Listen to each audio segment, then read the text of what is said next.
do pastor Rony e da sua esposa.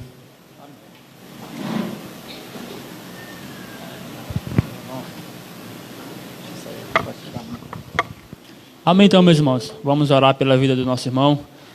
Soberano e eterno Deus, nós te damos graças, Senhor, pela vida de cada um de nós que estamos aqui. Em especial, Deus, pela vida do nosso pregador dessa noite, irmão Rony, pastor Rony.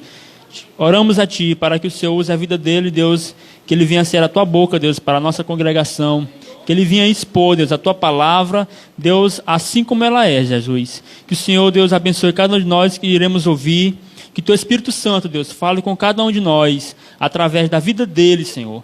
Que o Senhor possa, Deus, abençoar a vida dele, Senhor, ali em Lago Verde, e o seu ministério e a sua esposa. Sabemos que não é fácil, mas a Tua palavra diz que maior é o que está em nós do que o que está no mundo. Então nós cremos na Tua palavra, cremos que Teu Espírito, Deus, é que está no meio de nós, e Ele vai, Deus, falar conosco através da vida dele, Senhor.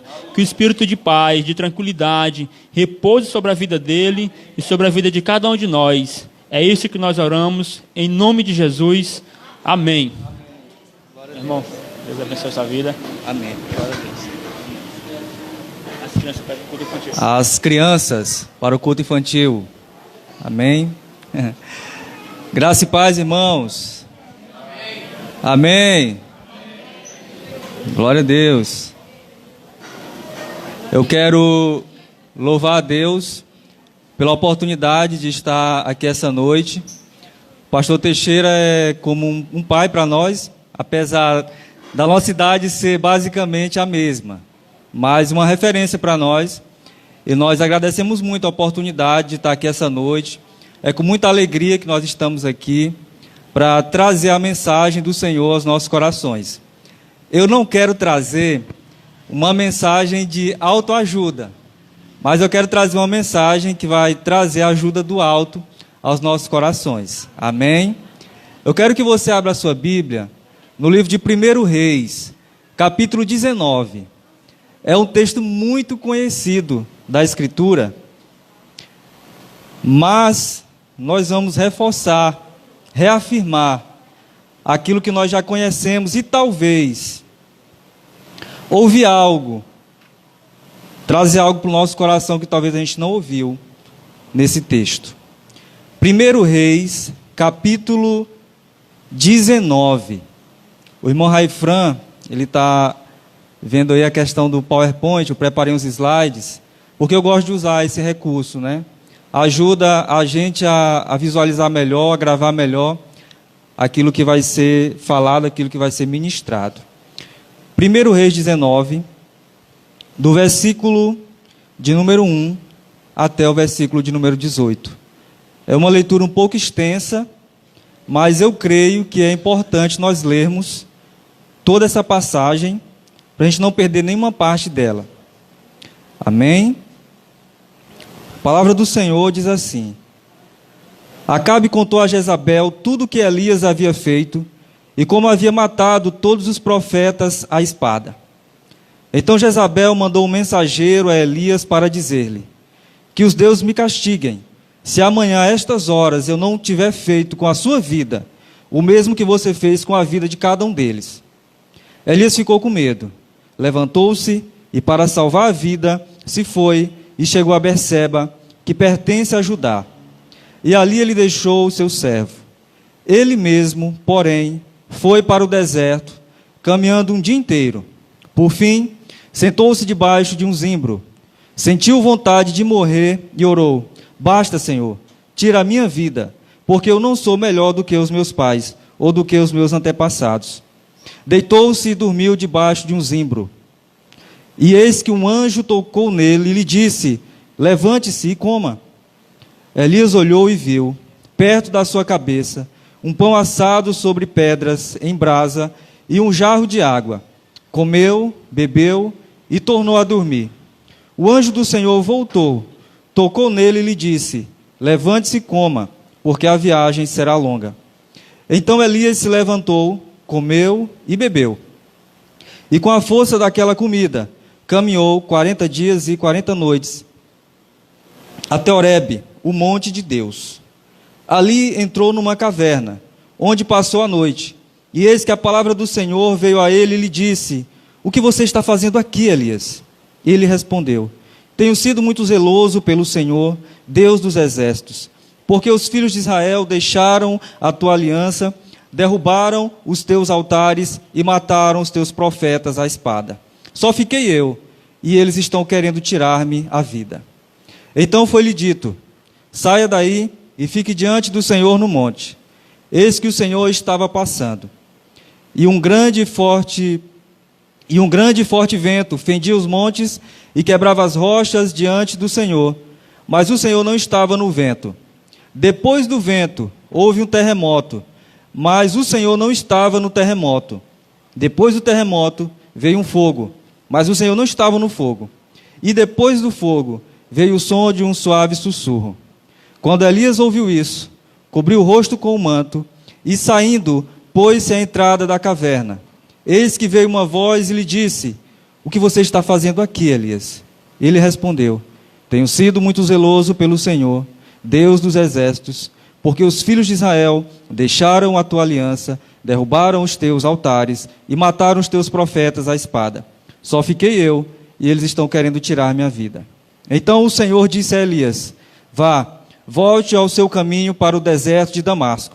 Chegando lá, unja Azael como rei da Síria, unja Jeú, filho de Ninsi, como rei de Israel, e Eliseu, filho de Safate, de Abel-Meolá, como profeta em seu lugar. Quem escapar à espada de Azael, Jeú o matará. Quem escapar à espada de Jeú, Eliseu o matará. Também conservei em Israel 7.000, todos os joelhos que não se dobraram a Baal, e toda a boca que não o beijou. Soberano Deus e eterno Pai, não desfazendo ou desmerecendo aquilo que já foi orado essa noite, já foi pedido, mas dando continuidade, Deus, eu quero pedir ao Senhor mais uma vez, que possa, Deus, preparar os nossos corações para a Tua palavra, Senhor, e possa também, Deus, usar a minha vida como instrumento vivo, santo e poderoso em Tuas mãos. Eu sei, Deus, que sou um homem limitado, mas eu sei que o Senhor é grande em minha vida. É em nome do Senhor Jesus é que eu oro e agradeço. Amém. Como os irmãos já devem ter visto, o tema da nossa mensagem é como Deus lida com as nossas crises. Não é como eu lido com as minhas crises, mas é como Deus lida com nossas crises. E uma coisa é certa: todos nós já nos frustramos por criar expectativas em alguma área da nossa vida e, como consequência, entramos em crise.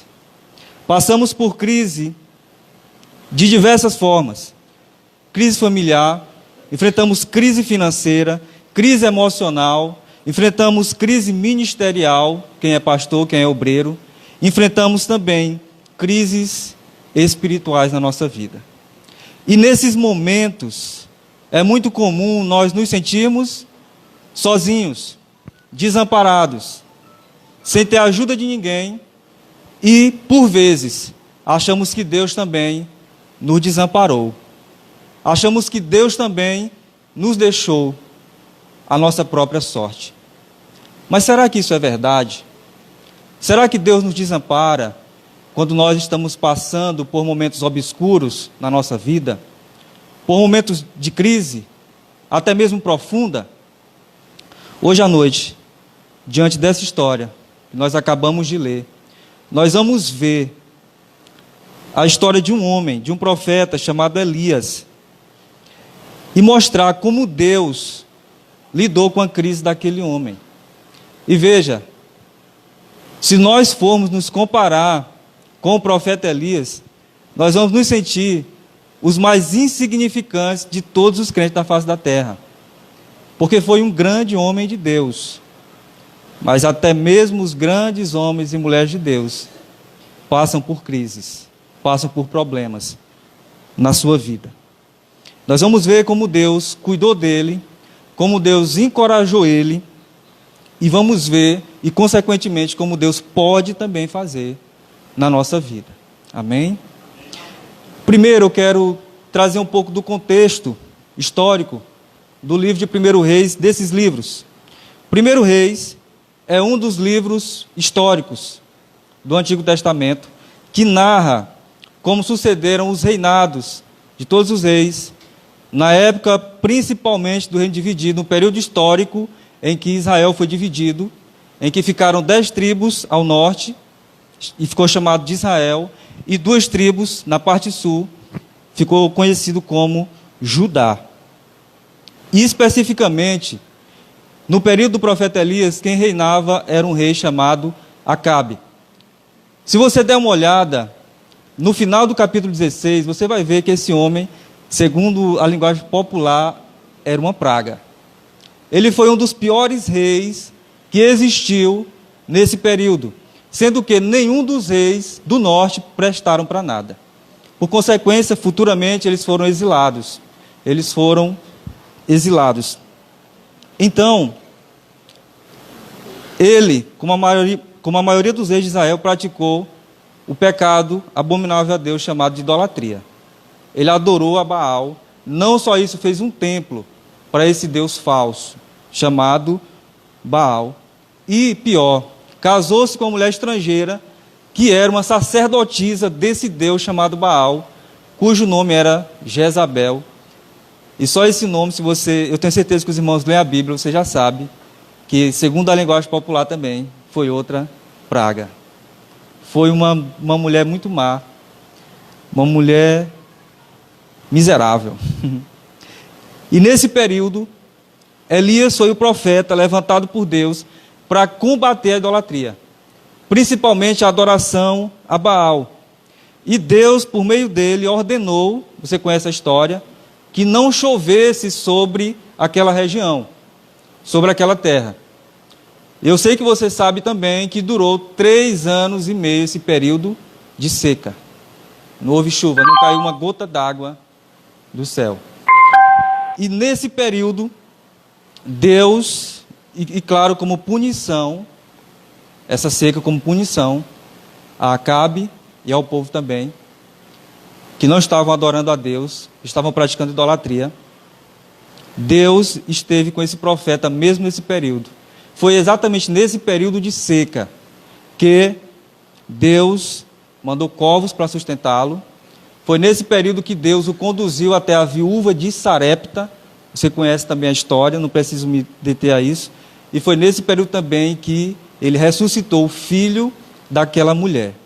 Mas ainda dentro desse período de seca, o episódio mais marcante, eu sei que você conhece também, foi aquele episódio do capítulo 18, onde, por intermédio do profeta Elias, foram derrotados 450 profetas de Baal no Monte Carmelo. Ali, naquele lugar, Elias confrontou o povo. Você lembra que ele perguntou: até quando vocês vão ficar cocheando entre 2 pensamentos? Em outras palavras, até quando vocês vão ficar pulando de um lado para o outro?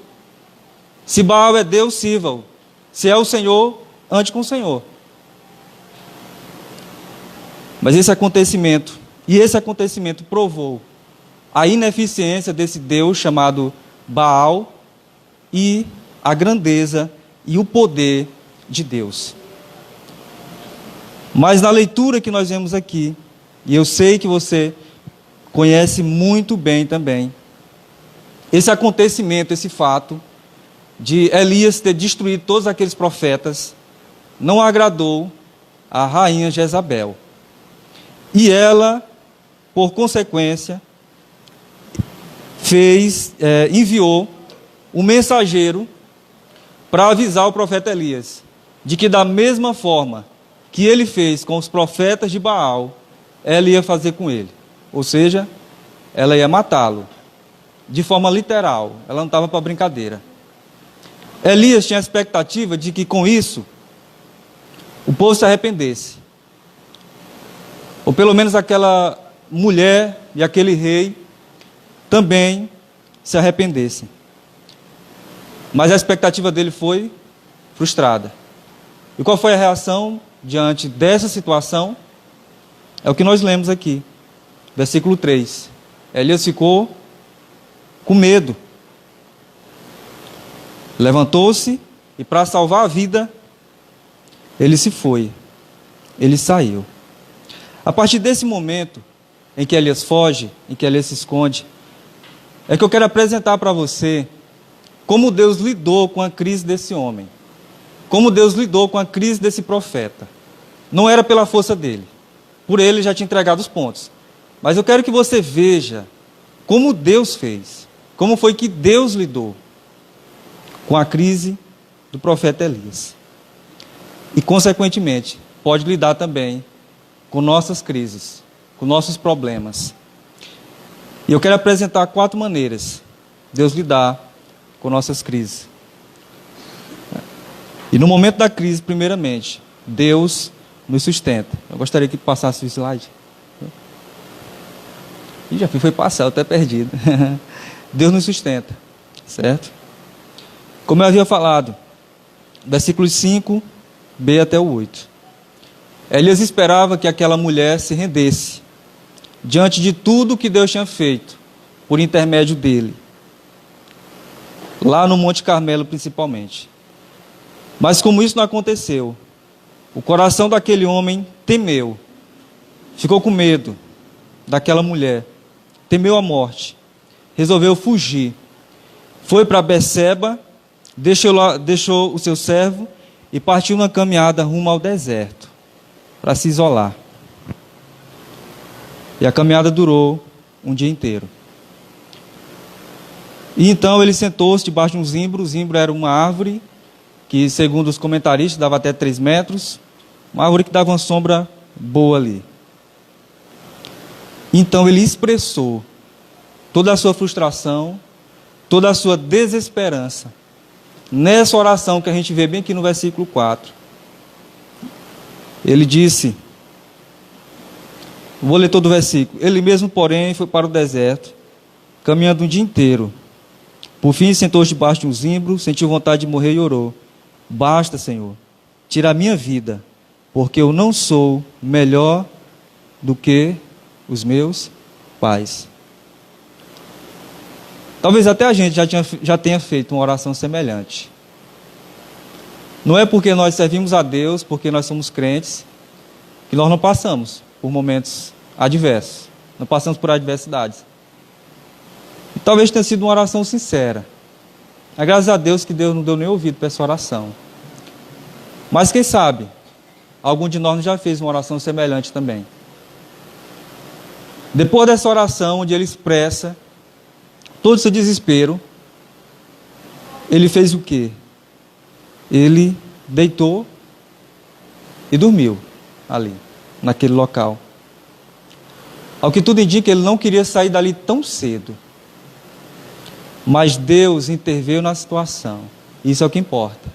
Deus interveio na situação. O Senhor, antes mesmo de dirigir qualquer palavra a ele, ele tratou de sustentá-lo. Ele tratou de cuidar primeiro dele, da fragilidade dele. E como ele fez isso? Observe que nos versículos 6 e 7,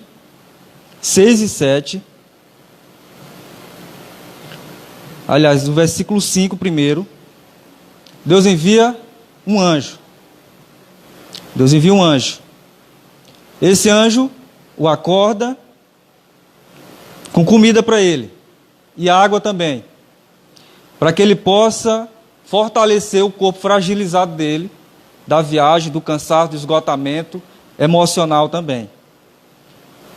E com a força daquele alimento, o texto diz que ele caminhou para Horebe, cerca de 300 quilômetros.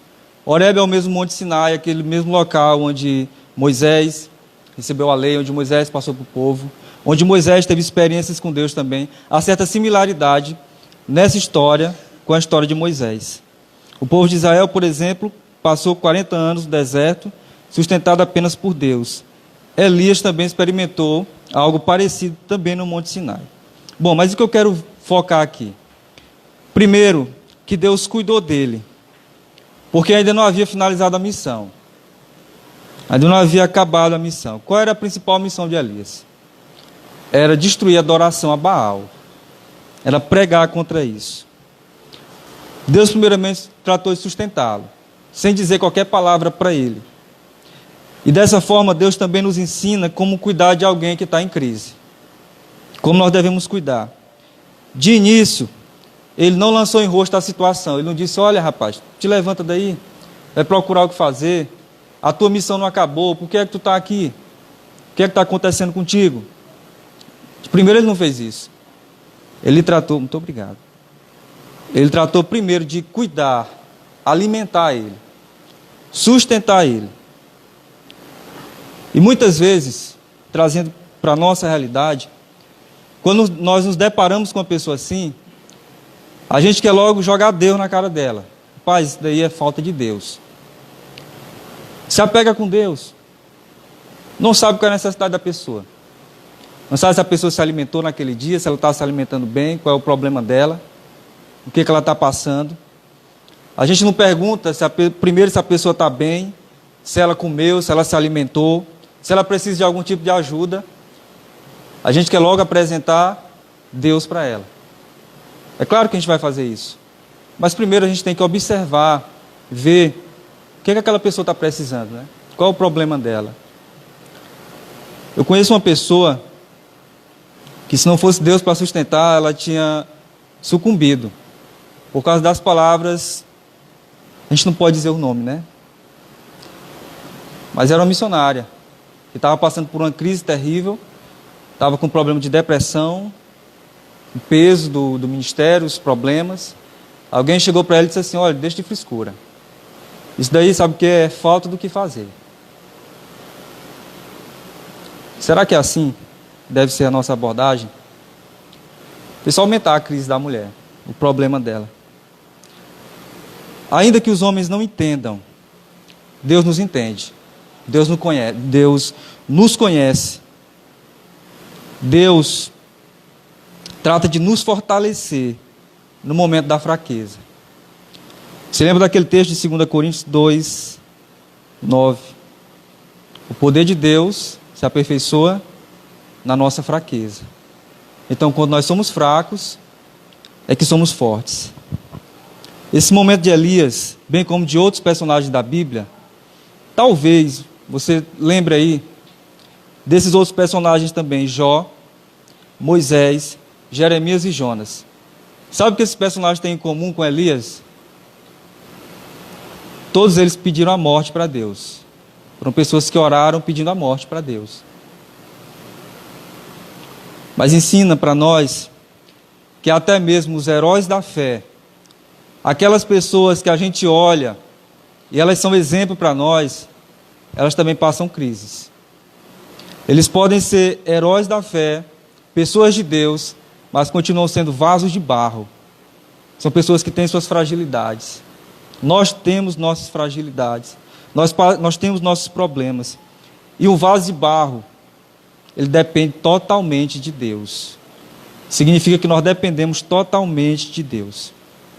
Deus não necessariamente vai enviar um anjo para suprir uma necessidade nossa, para cuidar de nós em alguma área da nossa vida que a gente está precisando. Se bem que, de acordo com Hebreus capítulo 1, versículo 14, os anjos têm a função de servir os salvos, de servir os filhos de Deus. Mas Deus pode usar pessoas, Deus pode usar circunstâncias para suprir as nossas necessidades, para nos ajudar. Como Ele mesmo já havia feito com o próprio Elias.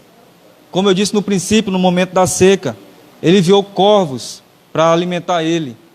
E tinha um rio, um riacho lá para ele tomar água também. E quando ele foi enviado por Deus à casa da viúva de Sarepta também. Então Elias já tinha provas de que Deus cuidava dele, de que Deus sustentava ele. Então, eu digo para vocês que Deus quer cuidar de cada um de nós. No momento da crise. Ele tem um trato especial, cada filho seu. Então nunca duvide, você não está só. Amém? Mas no momento da crise, versículos 9 a 14, Deus nos confronta. Primeiro Ele sustenta, depois Ele confronta. Versículos 9 a 14. Vocês perceberam que eu não estou lendo todos os versículos porque é um texto grande, mas eu estou comentando cada um deles. Amém? Após aquela longa caminhada de Elias até o Monte Horebe, ele imediatamente, quando chega naquele local, ele procura uma caverna.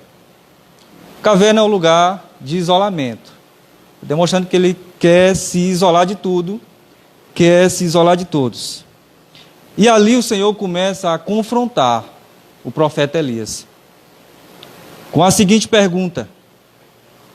E essa pergunta, primeiramente, se encontra no versículo 9. A pergunta é a seguinte: o que você está fazendo aqui, Elias? Como quem diz, seu lugar não é aqui, você está no lugar errado. Era para você estar cumprindo a sua missão, era para você estar fazendo alguma coisa, não era para você estar aqui nesse lugar. O profeta, por sua vez, responde, demonstrando toda a sua frustração e, ao mesmo tempo, desmerecimento do poder de Deus na vida dele e uma desvalorização da contribuição dos outros. Que um pouco antes, quando ele se encontrou com Obadias, no capítulo 18, ele soube que aquele homem, aquele mordomo do rei Acabe, ele tinha sustentado e escondido 100 profetas de Deus. Ou seja, essa autocomiseração dele aqui, do versículo 10, quando ele diz: tenho sido muito zeloso pelo Senhor, Deus dos exércitos, porque os filhos de Israel deixaram a tua aliança, derrubaram os teus altares, mataram os teus profetas à espada, só fiquei eu, e eles estão querendo tirar-me a vida.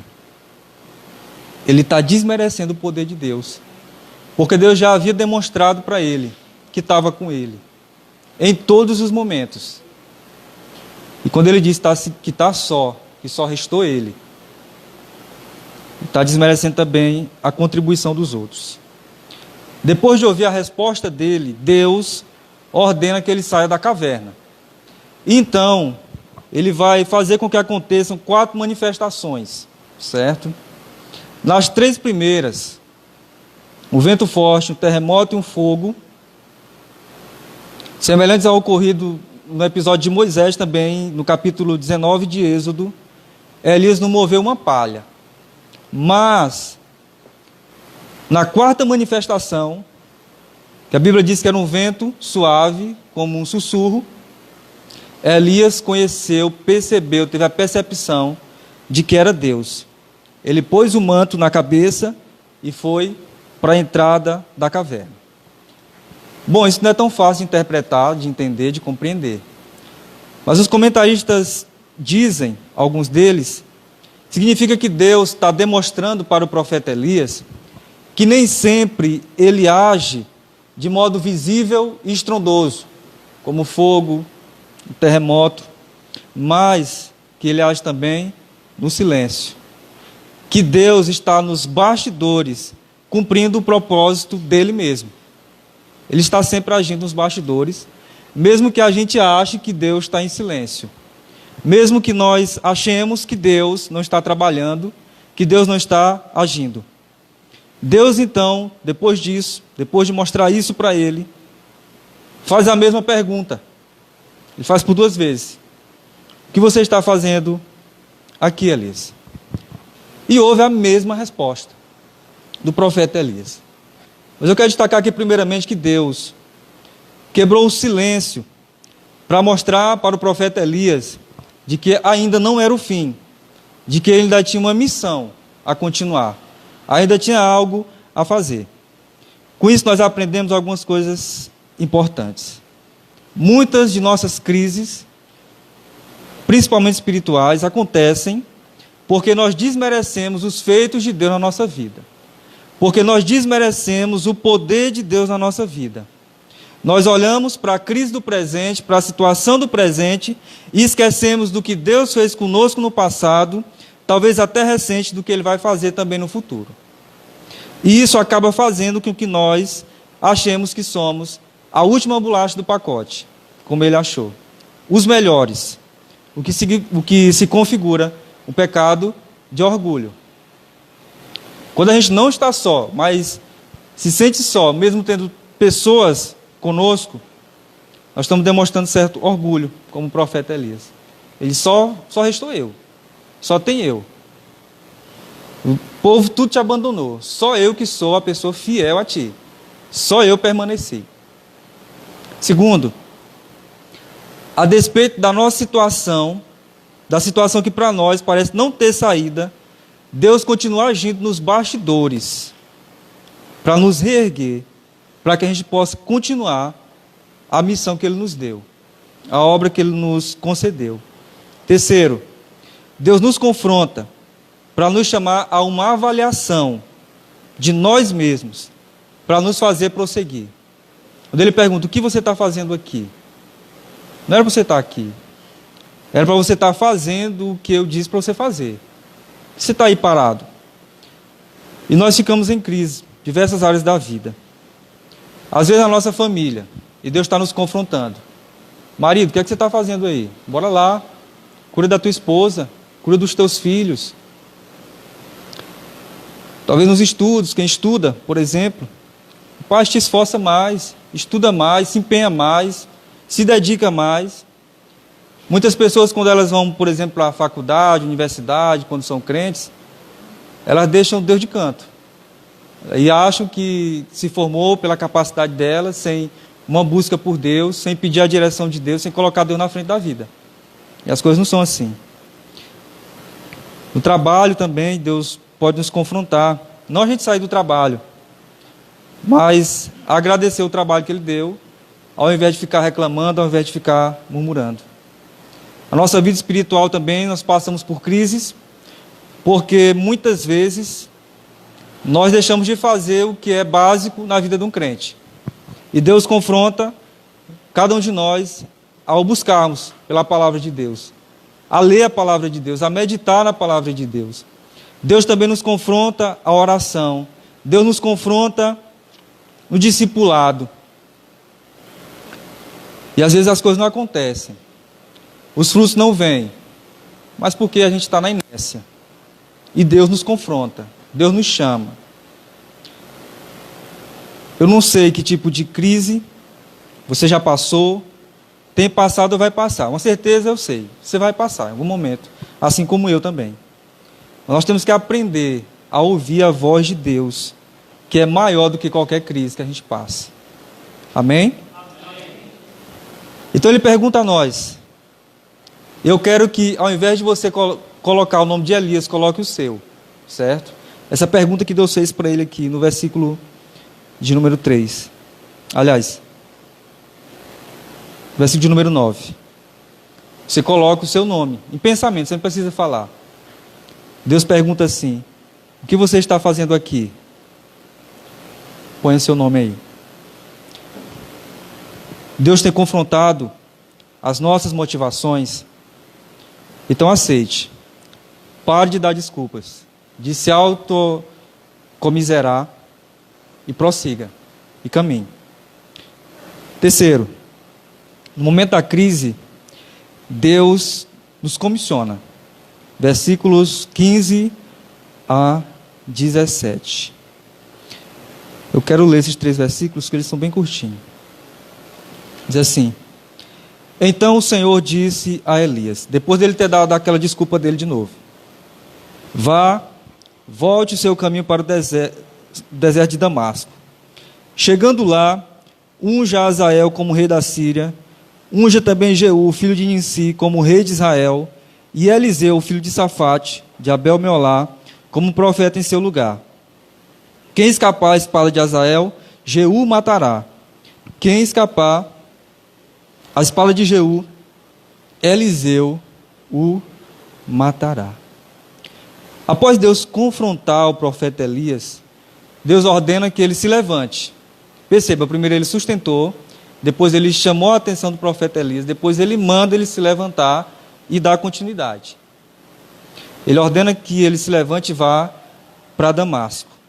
Então dá 3 ordens para ele: para ungir 2 reis e para ungir Eliseu como seu sucessor, como profeta. Certo? Qual era o propósito de Deus em dar essa missão para ele? O propósito que eu falei no princípio: destruir a adoração a Baal. Esse trabalho foi iniciado aonde? No Monte Carmelo. Dessa forma, o Senhor está ordenando ele a continuar do local que ele parou. Por que, então, que era esse propósito? Porque nós percebemos na continuidade da história que Azael foi um instrumento de Deus para punir Israel. Jeú se tornou rei daquela nação e no processo trouxe castigo à casa de Acabe, que era o rei do presente. E Eliseu deu continuidade ao trabalho profético do profeta Elias. Portanto, Deus tira o profeta da escuridão da caverna e faz ele retomar o trabalho que era dele. Ele comissiona, ele manda ele fazer. E Russell Shedd, comentando esse versículo, se você tem uma Bíblia Shedd aí, você vai ver esse versículo aí, esse comentário, eu achei interessante, pus aqui. Ele disse: a melhor inspiração nas horas de depressão ou de crise é receber mais responsabilidade das mãos de Deus para ter a sua vocação renovada. Na minha pequena experiência de ministério, de apenas 2 anos, eu tenho provado a verdade dessa frase aqui. Eu já me senti desanimado, já me senti desmotivado, desencorajado. Talvez você já tenha passado por isso também em alguma área da sua vida. Aquele dia que, se você pudesse, você não levantava da cama, e não é por preguiça, mas é o peso, é o cansaço. Uma pessoa desmotivada, ela não faz nada que preste, de certa forma, né? Ela não rende o que ela poderia render. Mas, já pensando muitas vezes em parar também, pensando que não dava para continuar. Mas Deus sempre me encorajou, através do serviço. Como assim? Percebi que a maior parte dos momentos que eu estava dessa forma, o que me motivava? É quando eu estava lá na presença de Deus, orando, lendo a minha Bíblia, preparando uma mensagem para levar na igreja. Quando eu ia visitar um irmão, ou quando eu vou visitar um irmão lá na igreja. É quando eu me relaciono com as pessoas, eu me aproximo das pessoas. É quando eu falo do amor de Deus para as pessoas que não conhecem a Deus. É quando eu ajudo os necessitados. A gente tem um projeto lá na igreja chamado Compaixão e Graça, que os irmãos doam alimentos, a gente monta as cestas básicas e entrega para as pessoas necessitadas o alimento físico e também o pão do céu, né? A gente leva também a mensagem. E a gente procura pessoas descrentes que estejam necessitadas. E a gente leva. Nós temos esse projeto. Quando a gente faz isso, quando a gente aconselha, dá um conselho a quem precisa. Então eu pergunto para você, se tem alguma obra inacabada na sua vida, alguma coisa que você começou para Deus, talvez, e você está paralisado, você não deu continuidade, você desanimou de certa forma, estava fazendo discipulado com alguém, e aquela pessoa lhe deu muito trabalho, e você simplesmente parou, deixou, não deu continuidade mais a esse trabalho. Talvez no começo do ano, você disse: esse ano eu vou ler a minha Bíblia todinha. Não chegou em Josué, não passou do Pentateuco. Por algum motivo que eu não sei. Você já disse para Deus esse ano, talvez, que você ia orar todo dia. Mas amanhece o dia e termina o dia e você não disse nem: Senhor Deus, obrigado. E a gente costuma fazer essa oração um dia e não é outro não, é um dia e 8 não. Talvez você estava lutando pela sua família, teve algum problema na sua família e resolveu parar. Não quis dar mais continuidade àquilo que Deus estava falando para você fazer. Então, meu irmão, se você começou algo e não terminou esse ano, vai começar um novo ano. Deus nos chama a retomarmos de onde nós paramos. Amém? Pode passar aí.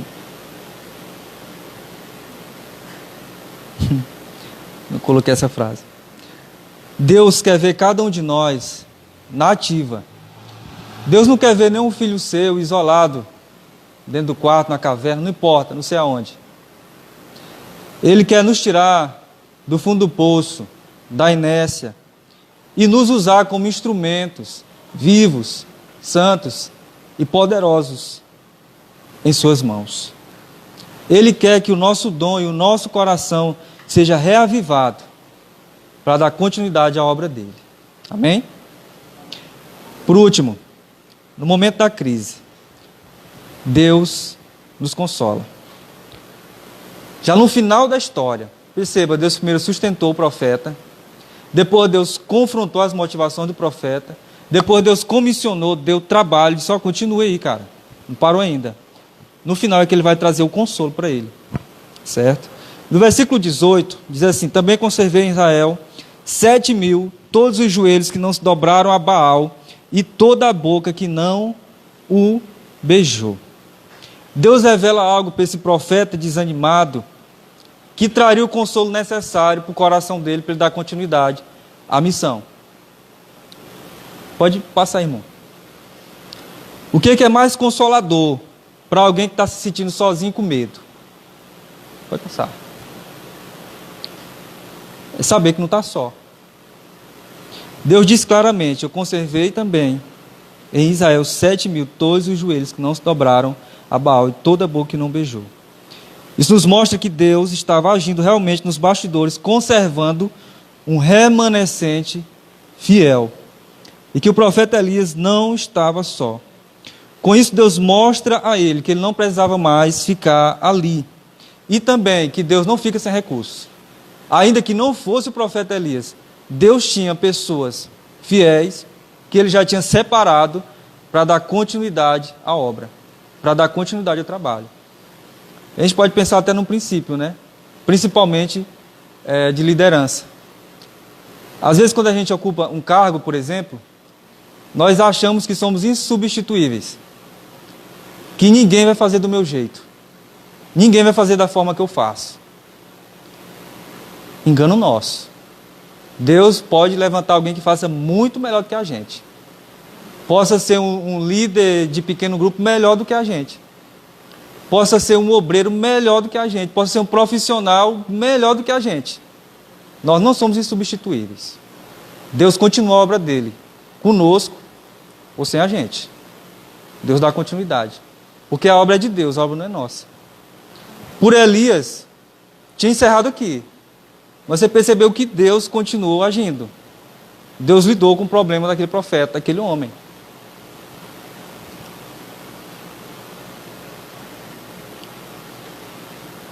Deus primeiro supre, depois ele confronta, depois ele comissiona e só depois ele consola.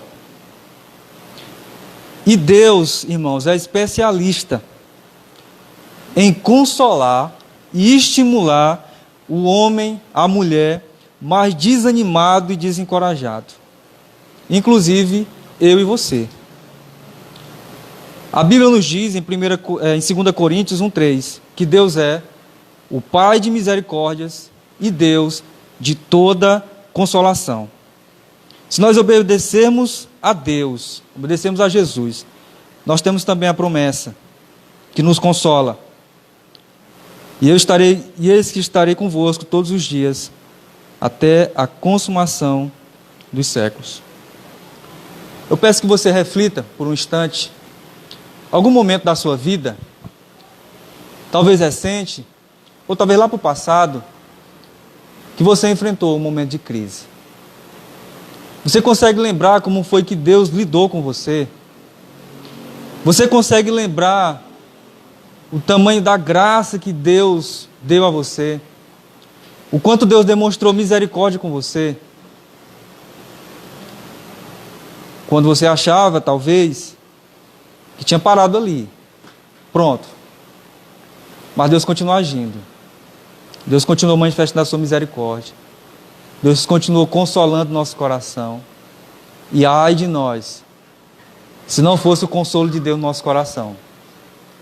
Ai de nós, se não fosse Deus em nossa vida. Nós estávamos perdidos. Não tinha jeito para nós. Queridos irmãos, nós não estamos sozinhos, pois Deus está conosco. Parece uma coisa simples, mas é uma coisa poderosa. Deus está conosco. E os planos de Deus não vão fracassar. Não são os meus planos. Perceba. Os planos de Deus, eles não fracassam. O nosso plano, ele pode fracassar. Mas o de Deus, não. O plano de Deus não fracassa. Deus não fracassa. Vou colocar esse lembrete aqui, só para a gente gravar aqui os pontos. Deus não nos desampara, mesmo em momentos de profundo desânimo, momento de profunda crise. Nesses momentos, nós aprendemos hoje, com a história de Elias, que Deus nos sustenta. Você já provou isso daqui alguma vez na sua vida? Deus sustentou você em um momento que não tinha mais jeito, talvez. Deus nos confronta. É exatamente nesse momento de solitude que Deus vai confrontar o nosso coração. Mas e aí, cara? Tu tá desse jeito aí, que é o problema? Será que a culpa não é tua mesmo? Tá passando por essa crise aí, por esse problema? Será que não é tu que deixou de fazer alguma coisa que era para ter feito? Depois, Deus nos comissiona, nos dá trabalho para a gente continuar. E por último, Deus nos consola. Amém? Quero só orar mais uma vez. É só você que feche seus olhos. Não precisa ficar em pé, pode ficar sentado mesmo. Soberano Deus e eterno Pai, Deus de misericórdias e Pai de toda consolação, eu quero louvar o Teu nome, Senhor, pela oportunidade que o Senhor me concedeu de estar aqui, ó Deus, nesse lugar, nessa casa, ó Deus, que é Tua, para poder transmitir, Deus, Tua palavra. Em nome de Jesus, eu peço, Pai, que o Senhor possa aplicá-la aos nossos corações. Possamos compreender, Senhor, que mesmo no momento mais complicado, mais difícil da nossa vida, o Senhor está conosco. O Senhor está agindo nos bastidores.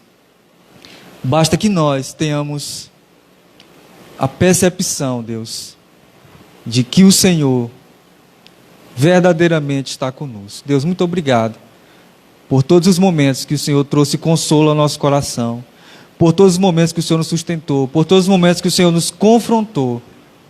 Muito obrigado por todos os momentos que o Senhor nos comissionou durante a jornada, durante a caminhada. Que o Senhor abençoe, Deus, a vida de cada um de nós que estamos aqui. No nome santo, no nome doce, precioso de Jesus Cristo. Amém. Amém. Glória a Deus. Amém, pastor.